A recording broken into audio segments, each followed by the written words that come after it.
Malam hari ini memasuki pertemuan yang ke-95. Kita lanjutkan di dalam kitab Al-Hikam nomor 15 baris 5 dari bawah. Warwiya an Isa alaihi salam, dan diriwayatkan dari Nabi Isa alaihi salam, la tujalisu, janganlah kalian semua duduk, artinya bergaul, al-mauta, dengan orang yang mati.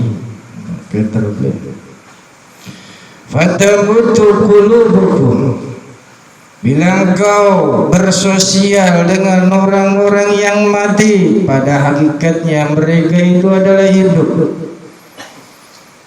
Model orang yang seperti itu, fatamutu qulubukum, maka hati kalian akan menjadi padam, akan menjadi mati.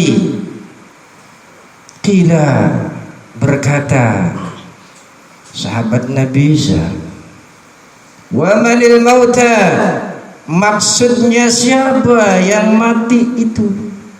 Siapa orang yang mati itu? Kemudian Nabi Isa menjawab, qala muhibbuna lid-dunya, mereka adalah orang-orang yang cinta kepada dunia. Ar-raghibuna, dan mereka orang-orang yang tamak fiha, dengan keduniawian. Sebelum panjang lebar menjelaskan tentang hal tersebut, kita singgung dulu di akhir Rajab ini peristiwa besar apa aja? Rajab, Isra, Mi'raj. Yang namanya Isra Mi'raj itu sudah kita pahami karena berkali-kali, tiap tahun sekali ketemu lagi, setiap tahun sekali ketemu. Tapi kita ingatkan dengan momen itu supaya apa? Kita tahu bagaimana sejarahnya. Kemudian kita ambil ibrah atau pelajaran atas apa yang terjadi dalam peristiwa besar tersebut. Jadi Isra Mi'raj sudah kita maklumi bahwasanya Nabi Muhammad pada saat itu kondisinya sangat sedih karena ditinggalkan oleh istrinya, ditinggalkan oleh pamannya. Nah, kesedihan itu butuh pelipur, dan pelipur daripada kesedihan beliau, Allah Subhanahu wa ta'ala perintahkan Nabi kita Nabi Muhammad sallallahu alaihi wasallam, karena yang namanya hidup ya itu ada sedih, dan ketika kita sedih butuh hiburan, betul tidak? Nah, hiburannya kita biasanya kemana itu?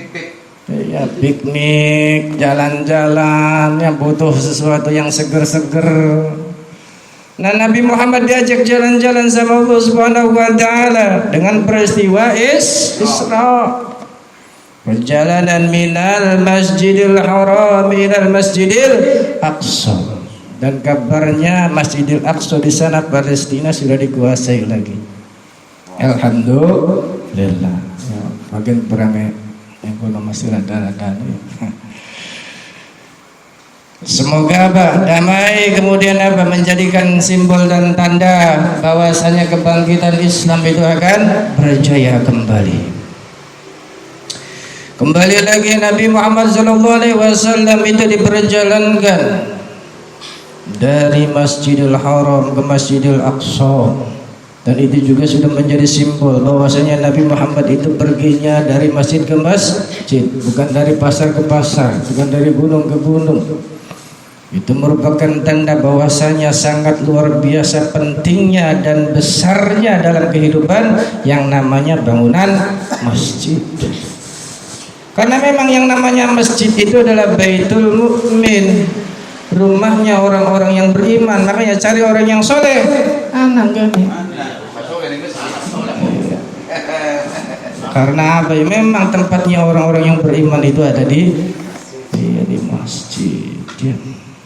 Singkatnya, ketika Nabi Muhammad SAW sudah berjalan dari Masjidil Haram ke Masjidil Aqsa, kemudian Sidratul Muntaha, dapat tuh hadiah sebagai pelipur lara beliau. Yang tadinya termenung sedih, dikasih hadiah apa? Sholat. Nah, dengan sholat itu ya, Nabi Muhammad SAW digembirakan oleh Allah Subhanahu wa Ta'ala. Makanya dengan adanya perintah sholat ini, ya kita apa? Mestinya sikap kita dengan sholat, ya gembira, ya senang. Karena apa? Yang namanya sholat itu salah satu hadiah terbesar yang Allah Subhanahu wa Ta'ala berikan kepada umat Nabi Muhammad SAW. Bahkan kata Nabi Muhammad SAW, yang namanya sholat itu merupakan istirahatnya orang-orang yang beriman. Nah, kalau kita lagi di kantor, kita lagi di sekolahan, kalau kita istirahat bagaimana? Istirahat, senang. Iya. Ya, istirahat sama dengan sholat, sholat sama dengan istirahat. Nah, kalau kita orang beriman, dengan adanya sholat itu akan senang, gembira. Karena apa? Akan bertemu dan berjumpa dengan Allah Subhanahu wa Ta'ala. Nah, makanya yang namanya sholat, as-sholatu mi'rajul mu'min, yang namanya sholat itu adalah mi'rajnya daripada orang-orang yang beriman. Dengan kata lain, mi'rajnya orang yang beriman, kita bisa ya berjumpa, berkontak langsung dengan Allah Subhanahu wa Ta'ala dengan media sholat. Makanya orang-orang ma'rifat itu menyatakan bahwasanya yang namanya sholat itu jadi media ma'rifatullah yang paling mudah dan cepat. Makanya kudu senang lakoni sholat. Doyan ya kita sholat aja panganan bisa doyan.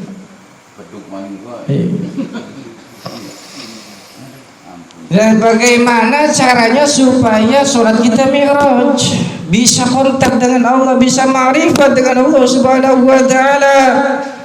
Langkah pertamanya jelas, apa? Ilmunya dulu. Ilmu, ketahui fikihnya ya. Di atas fikihnya praktek bagaimana supaya kita sholatnya diterima dan diridhoi, disenangi oleh Allah Subhanahu wa Ta'ala. Ittibailar Rasul, ikuti bagaimana Nabi Muhammad SAW itu sholat yang sederhana. Ketika kita itu ingin menghadap Allah yang Maha Suci, kita sucikan dulu. Sucinya apa? Dengan wudu. Wudu, nawaitul wudu, kita sucikan dohir. Kemudian menurut ma'rifatullah bukan sekedar wudu dohir, wudu B-nya terapkan batin kita cuci juga supaya apa? Ma'rifah dengan Allah Subhanahu wa Ta'ala.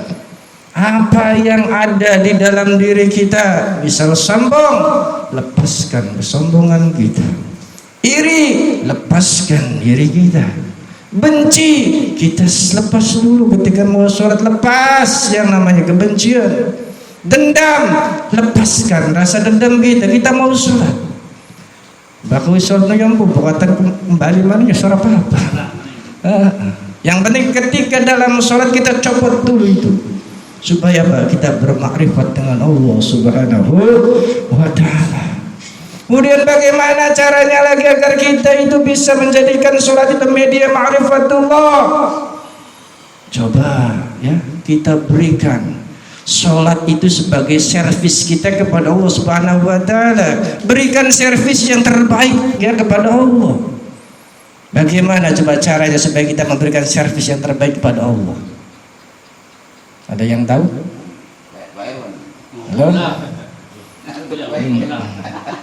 Berikan yang terbaik.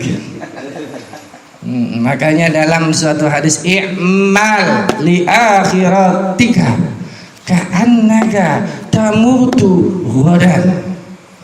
Itu menjadikan kita motivasi supaya apa? Memberikan servis terbaik pada Allah. Yaitu ibadah apapun bisa kita lakukan. Artinya apa? Ketika kita beramal akhirat seperti sholat, kita lakukan yang terbaik itu. Lakukanlah sholat itu seolah-olah yang terakhir kita menghadap Allah Subhanahu wa Ta'ala. Kayak ini kita menghadapi Gusti Allah terakhir gini. sehingga apa? Memberikan yang terbaik. Nah itu caranya, ya. Kita seolah-olah mempersembahkan sholat hari ini, sholat yang terakhir. Ya boro-boro ingat ini sejauh baik. Nah supaya apa? Naik sholat kita. Kemudian lakukan semua itu dengan penuh keikhlasan, ya. Ikhlas supaya apa? Ketemu karo Gusti Allah. Kemudian di dalam sholatnya ya khusyuk, ya, hadir hati kita, hadir jiwa dan raga kita, sukunul qalbi wa sukunul jawarih, itu yang namanya khusyuk. Tenang hati kita, tenang pikiran kita, tenang yang namanya jiwa dan raga kita. Kemudian ketika kita sholatnya agar bisa menjadikan media ma'rifat yang jitu, selain daripada itu kita khudu'. Apa itu khudu'? Jangan merasa kita itu bernilai tinggi. Kita merasalah kecil di hadapan Allahu Akbar. Rendahlah kita di hadapan Allah Subhanahu wa Ta'ala, supaya apa? Sholat kita akan berbeda dengan yang lain. Kemudian masalah tentang sholat ini kita ikuti siapa yang sholat di sana, ya. Makanya Nabi Muhammad SAW saat itu hidup luar biasa. Orang yang menjadi makmumnya itu senang. Karena apa? Kualitas daripada imam juga akan menentukan daripada kondisi sholat kita, ya. Nah, oke. Kembali lagi kepada kitab yang akan kita bahas. Tadi Nabi Isa alaihissalam itu bersabda, ya, jangan kita bergaul dengan orang yang mati. Maksudnya orang yang mati tadi adalah orang yang cinta kepada dunia dan tamak kepada dunia. Nah makanya kita ketika di dalam bergaul, ya, bersosial, cari ya teman yang sekiranya jangan merusak daripada tabiat kita, ya itu. Kemudian juga Nabi Muhammad SAW mengingatkan kita dalam bergaul ini. Ada perkara yang kata Rasul sallallahu alaihi wasallam, akhafu ma akhwafu. Artinya Nabi Muhammad sallallahu alaihi wasallam itu sangat takut sekali kepada umatnya. Yang ditakuti itu bukan kita jatuh miskin, bukan. Yang ditakuti oleh Rasul sallallahu alaihi wasallam itu bukan ditakuti kita itu tenaganya loyo-loyo, bukan. Yang ditakuti oleh Nabi Muhammad SAW itu adalah kita sebagai umatnya menjadi orang-orang yang lemah keyakinannya. Dha'ful yakin wa dha'ful yakin. Dua kali Rasulullah SAW menyebutkan hal itu. Timbul pertanyaan, lemah keimanannya maksudnya apa sih? Maksudnya daripada hadis tersebut, orang-orang yang lemah keyakinannya itu yang pertama orang yang gampang lupa kepada Allah, ya, malas zikir, malas mengingat Allah Subhanahu wa Ta'ala. Dan insya Allah kita, ya, nama kelompoknya Junudul Zakirin Naskar, daripada orang-orang yang berzikir. Semoga di sini orang-orang yang suka zikir, amin. Kemudian juga, ya, yang ditakuti oleh Nabi Muhammad itu lemah keyakinannya. Yang kedua itu adalah orang-orang yang berteman dengan teman yang tidak ada faedah. Nah itu yang kedua, sehingga membuat jadi kita lemah, ya, keyakinannya, keras hatinya. Nah itu adalah bencana yang sangat besar. Karena apa? Akan menjadi, ya, lemah keimanan tadi, dinding tebal kita, sehingga kita itu tidak bisa merasakan keberadaan Allah Subhanahu wa Ta'ala, alias mati hati kita. Makanya sebagai wali Allah, sebagian daripada wali-wali Allah itu yang pernah ditanya, wahai wali-wali Allah, bagaimana caranya kita itu bisa usul, bisa berjumpa dengan Allah, bisa merasakan yang dekat dengan Allah Subhanahu wa Ta'ala? Bagaimana caranya? Caranya kata wali Allah tadi, la tandur ilal makhluqat. Janganlah ketika kita itu hidup di dunia ini melihat makhluk-makhluk Allah seperti manusia makhluk. Jangan melihat kepada manusia. Ya. Nah, makanya di situ kenapa sih ya ketika kita itu tidak boleh melihat makhluk? Karena dari sisi ucapannya, kalau kita melihat makhluk bisa saja itu ya akan mengeraskan hati kita. Bila mana dari hubungannya, muamalahnya itu akan menjadi rugi. Karena apa? Kita akan bisa liar dan ganas gara-gara kita bersosial. Kemudian tempatnya juga bisa menghancurkan kita. Wah, jekin baca benak banget. Nah, makanya dengan adanya statement seperti itu, maka kita apa? Gauli ya, kita bersosial lah ya dengan orang-orang yang ucapannya itu jangan mengeraskan hati. Seperti kumpulan di sini, insya Allah ya, itu adalah orang-orang yang nanti ucapannya akan menyenangkan hati. Ya, kemudian juga akan mencairkan hati ya, karena apa? Landasannya kita ingat dengan Allah Subhanahu wa taala. Kemudian juga muamalah, jadi bermuamalahlah dengan orang-orang yang bisa menguntungkan kita di akhirat, bisa mengajak kita kepada kebaikan. Ya. Itu. Kemudian tempatnya juga kita lihat supaya kita menjadi orang-orang yang selamat bagaimana. Nah, itulah ya cara bersosial yang bagus, yang benar. Karena apa? Bagaimana kita bisa bermakrifat, bagaimana kita bisa usul dengan Allah, bagaimana kita bisa merasakan Allah Subhanahu wa taala jika cara sosial kita itu sudah salah kaprah. Nanti dalam ibadah tidak akan bisa menemukan manisnya ketaatan kepada Allah Subhanahu wa taala. Naudzubillah summa naudzubillah. Karena apa? Hati kita itu selalu bersama yang lain, bersama selain Allah, bersama makhluk.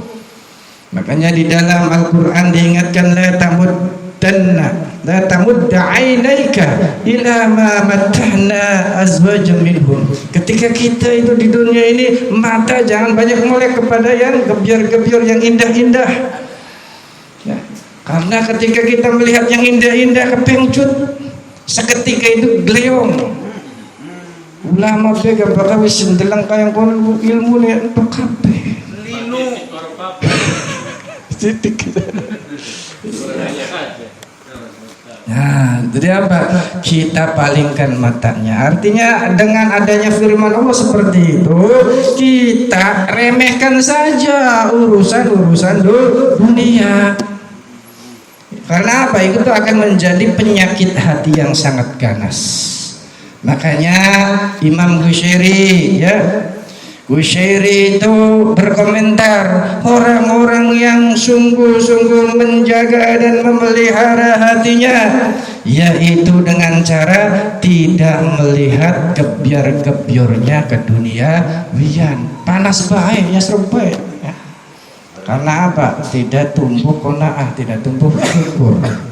Timbulnya iri sehingga apa? Ya SMS. Ya duduk sedikit melong duduk. Senang melihat orang susah melihat orang senang, ya repot. Dai kayak ngono. Ibnu Sirin pun ya berkomentar lagi, takutlah kita itu melihat pesona dunia, karena pesona dunia itu akan memicu over syahwat kita. Syahwatnya bisa over ketika kita senang melihat yang indah-indah. Terus dunia orang kita nikmati, ya nikmati, cuma ada cara. Makanya di situ syariat agama yang berbicara kapan dan waktunya diatur. Iya boleh promosiin. Ya kemarin orang tempat-tempat main bah, ya dosa haram. Kemudian juga ya nanti kalau kita ya tidak mengikuti perkataan-perkataan daripada ulama-ulama tasawuf, kita akan rugi dan sengsara. Karena apa? Ketika mata itu melihat seketika, ya kita itu akan rugi gara-gara mata. Makanya tadi kemarin sudah disinggung, kalau kita pengen selamat anjurannya uzlah ya. Nah, tapi kalau kita bersosial yang baik gitu aja. Karena ini pasal uzlah ya, saya akan titik beratkan pada uzlah. Dari uzlah itu ya akan apa? Akan menjadikan kita hatinya itu sibuk hanya mengingat Allah, Allah, Allah dan Allah. Akan mudah ya kalau uzlah. Karena di dalam uzlah itu isinya ya tiada lagi tafakur ya, mengingat Allah, kemahabesaran Allah Subhanahu wa taala. Dan kata Imam Ghazali, ketika kita bertafakur sesaat saja, tafakkaru sa'adan, ketika manusia itu ya bertafakur sesaat saja, maka akan melebihi daripada keutamaan ibadah 70 tahun. Sejam bertafakur maka akan mendapatkan keutamaan yang seperti itu. Kemudian Nabi Isa dan Nabi Muhammad ini sepakat. Apa kesepakatan mereka berdua, para nabi dan rasul ini? Sungguh bahagia sekali. Bahagia sekali. Siapa yang berbahagia? Yang berbahagia ketika dia di dalam hidupnya satu ucapannya selalu menjadi pengingat, selalu menjadi zikir kepada Allah Subhanahu wa taala. Kemudian yang kedua, diamnya. Ingat diamnya, dia itu akan menjadi tafakur, selalu mikir kepada Allah Subhanahu wa taala. Dan ketika dia melihat bukan kepada sarboah. Iya. Jadi melihatnya kepada apa? Melihat kepada hal-hal yang ada di dunia ini menjadi ibrah, menjadi pelajaran untuk kita, sehingga apa? Bahagialah orang yang seperti itu, kata Nabi Isa dan Nabi Muhammad SAW. Dan orang yang cerdas itu bisa memangkas daripada keinginan menggebu-gebu, yakni berupa nafsu yang ada di dalam diri kita. Kemudian ada sedikit nih 3 orang ya tentang masalah tafakur dan uzlah. Ada Ka'ab dan Ummi Darda.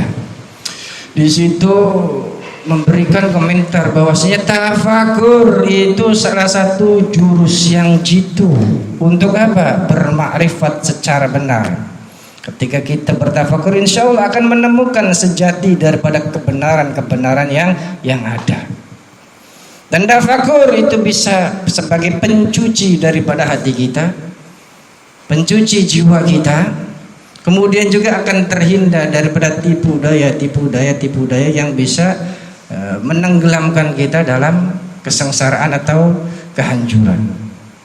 Dan yang terakhir, Hasan Bisri, tafakur itu ya agar kita bisa menghilangkan penyakit hati dan kita akan mantap kepada Allah Subhanahu wa taala. Nah, itu adalah pelajaran hikmah yang ke-12 bagian kedua. Semoga bisa bermanfaat ya, mungkin agak panjang karena ya memang cukupnya segitu.